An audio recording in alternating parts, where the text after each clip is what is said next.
আজকে এমন এক পরিবেশে আমরা এই আলোচনায়, এই আড্ডায় অংশগ্রহণ করতে পেরেছি। আজকের এই অনুষ্ঠানে আমার বন্ধু, দীর্ঘদিন আমরা একসাথে রাজনীতি করে যাচ্ছি, প্রায় শেষ পর্যায়ে চলে আসছি। আমার বন্ধু আরিফুল হক চৌধুরী এবং প্রেস ক্লাবের সভাপতি ইকরামুল কবির ইকু আমাদের বন্ধু, আমরা একসাথে লেখাপড়া করেছি। ছোট ভাই শামসুল, দীর্ঘদিন ধরে আমরা যে প্রফেশনে, ওকালতি প্রফেশনে আছি, সে রাষ্ট্রের অতিরিক্ত পিপি সিলেটের দায়িত্ব পালন করছে। এবং আজকে আমাদের ছোট ভাই ইব্রাহিম খলিলকে নিয়ে যে আমরা সকলে মিলে যে অংশগ্রহণ করেছি, এবং আমাদের ছোট ভাই সেলিম আউয়াল, রাজনীতিতে বিভিন্ন ধর্মী, বিভিন্ন মুখী হলেও আজকে মঞ্চে যারা, সামনে যারা, সকলের সাথে আমরা এই সিলেটে হযরত শাহজালালের পূর্ণভূমিতে এত আন্তরিকতার আমাদের মধ্যে রয়েছে। সেই আন্তরিকতার মধ্য দিয়ে আজকে যেভাবে আমাদের নূর আহমদ যে সুন্দরভাবে পরিচালনার মধ্য দিয়ে আপনারা সকলেই অংশগ্রহণ করেছেন, অল্প কথায় অনেক কিছু বলার চেষ্টা করেছেন। এখানে মূলত কাউসার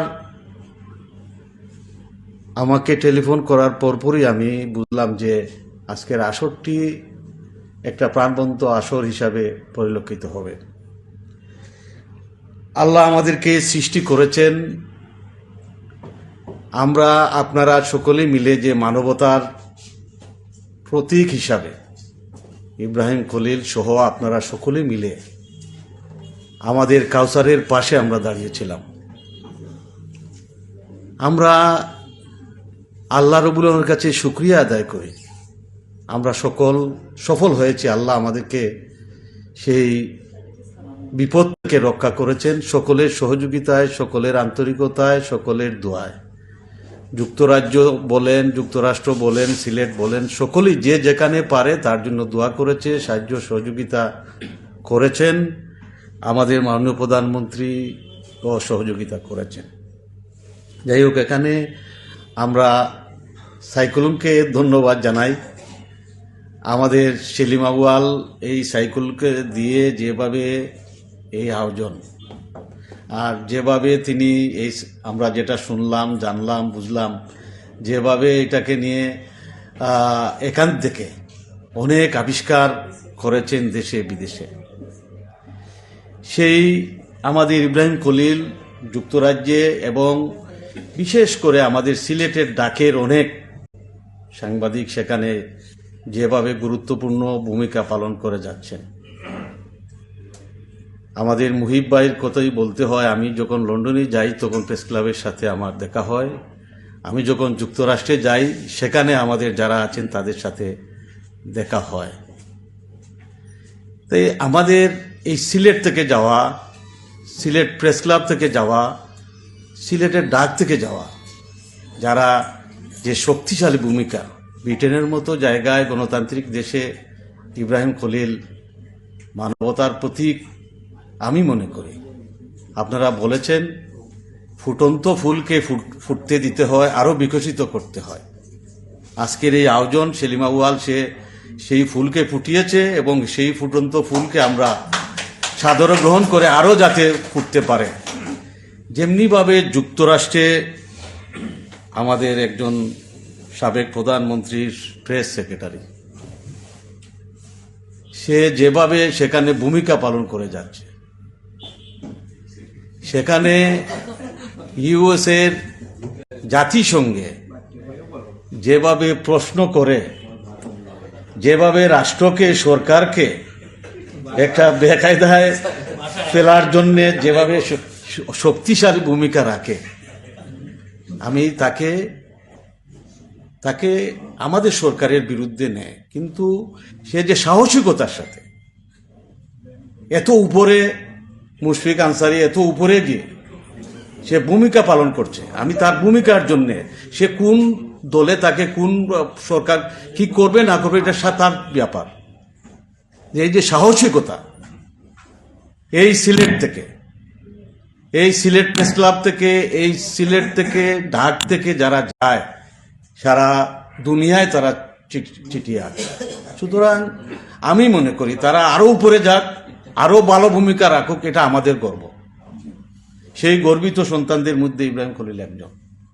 আমি আজকে তাকে ধন্যবাদ জানাই। সে যেভাবে এই আমাদের কাউসারকে সহযোগিতা করার জন্য তার অসুস্থতার সময়ে যে ভূমিকা পালন করেছে, আমরা তাকে সকলে মিলে দাঁড়িয়ে তাকে অন্তত আমরা অভিনন্দন জানাই। সকলে দাঁড়িয়ে আমরা যাতে এটা আমাদের কৃতজ্ঞতা। আমরা তার কাছে কৃতজ্ঞ। একজন মানুষ, একজন ভূমিকা, ধন্যবাদ। একজন মানুষ সে আন্তরিকতার সাথে মানবতার সাথে কাজ করেছে, তাই জন্য তাকে ধন্যবাদ জানাই। আর আমি কিছু বক্তব্য আর রাখবো না, কারণ আমাদের আরিফ বিরক্ত হয়েছে অনেক হাত থেকেই চটপট, প্রেসিডেন্টও চটপট করতেছে। আমি কিন্তু লকডাউনের মধ্যে থেকেও, রাজনৈতিক লকডাউনের মধ্যে থেকেও শোনার চেষ্টা করি, যে যতদিন জীবিত থাকবো শুনে যাব, করে যাব, চেষ্টা করব। আমি এই প্রেস ক্লাবের সাথে, প্রেস ক্লাবের এক সময় দুর্দিন ছিল, মহাশক্তির বিরুদ্ধে তার নির্দেশনা ছিল এই প্রেস ক্লাবে তালা হবে। আমি কিন্তু সেই সময় সেই পাশে দাঁড়িয়েছিলাম।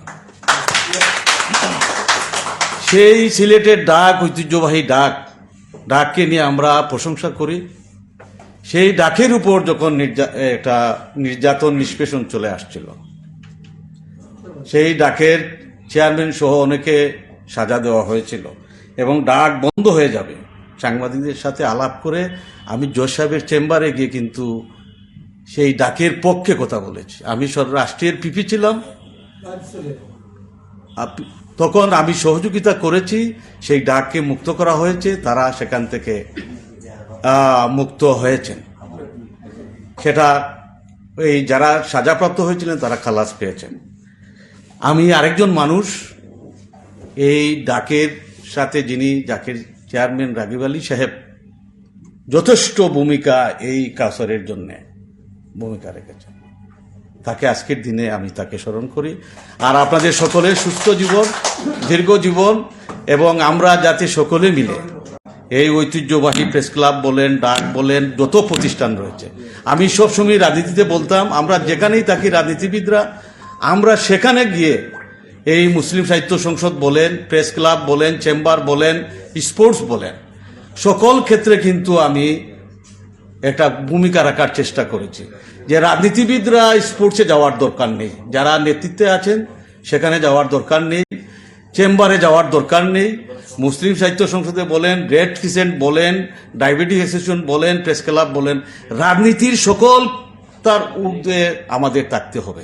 এই প্রেস ক্লাব কিন্তু আমাদের সামাদ সাহেব, আব্দুল সামাদ আজাদ, সাইফুর রহমান সাহেব, সুরঞ্জিত বাবু, দেওয়ান ফরিদ গাজী, এদেরও অনেক সময় অনেক দুর্ঘটনা সময় প্রেস ক্লাব তাদের সাথে সহযোগিতা করে শাহজালাল বিশ্ববিদ্যালয় থেকে শুরু করে সকল ক্ষেত্রেই একটা সিলেট প্রেস ক্লাব অবদান রেখেছে।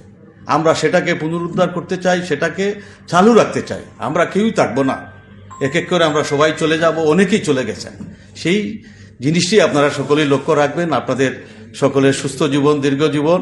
আর ইব্রাহিম খলিলকে আবারও ধন্যবাদ, কৃতজ্ঞতা জানিয়ে, আর যুক্তরাজ্যে যারা আছেন তাদের সকলের প্রতি আমি কৃতজ্ঞতা জানাই। আর যুক্তরাষ্ট্রেও যারা আছেন, বিভিন্ন জায়গায় যারা আছেন, তাদেরকে জানাই। একটা কথা আমি বলি, আমি যখন 15 সালে জাতিসংঘে গিয়েছিলাম, সেখানে জাতিসংঘে প্রতিনিধি হিসাবে মাননীয় প্রধানমন্ত্রী শেখ হাসিনার সাথে গিয়েছিলাম। সেই মঞ্চে, সম্বর্ধনা মঞ্চে আমি বক্তব্য রাখবো কিনা আমি একটা টেনশনের মধ্যে ছিলাম। সিলেটের মানুষ দল মত নির্বিশেষে এটা চাপ সৃষ্টি করে আমাকে এটা সুযোগ করে দিয়েছিল। প্রধানমন্ত্রী যে হাততালি পেয়েছেন তার চেয়ে কম নয়। এর মানে হলো সেখানে যারা সিলেটি ছিল, সকল মতে সকল পথের মানুষ কিন্তু সেদিন আমাকে যে সম্মান দিয়েছ, সম্মান দিয়েছিল, বাংলাদেশে আমি কোনো জায়গায় সেই সম্মান পাইনি, যুক্তরাষ্ট্রে আমি পেয়েছিলাম। সেখানে সাংবাদিকরাও বলেন, সকল যে তারা আমাকে করেছে এখনো আমার স্মৃতিতে ভেসে ওঠে। আপনাদের সকলকে ধন্যবাদ। জয় বাংলা, বাংলাদেশ চিরজীবী হোক। আমি কিন্তু প্রথম থেকে শেষ পর্যন্ত খসরুভাইয়ের দিকে তাকিয়েছিলাম যে এই মঞ্চে যদি খসরুভাই রাজনীতির অঙ্গনে অন্যদিকে চলে যায় তাহলে আমি বেকায়দায় পড়ব, কিন্তু ঠিকই তিনি তার কৌশলে এত সুন্দরভাবে বক্তব্য রেখেছেন, তাকেও আমি ধন্যবাদ জানাই। সকল ভালো থাকুন, সুস্থ থাকুন।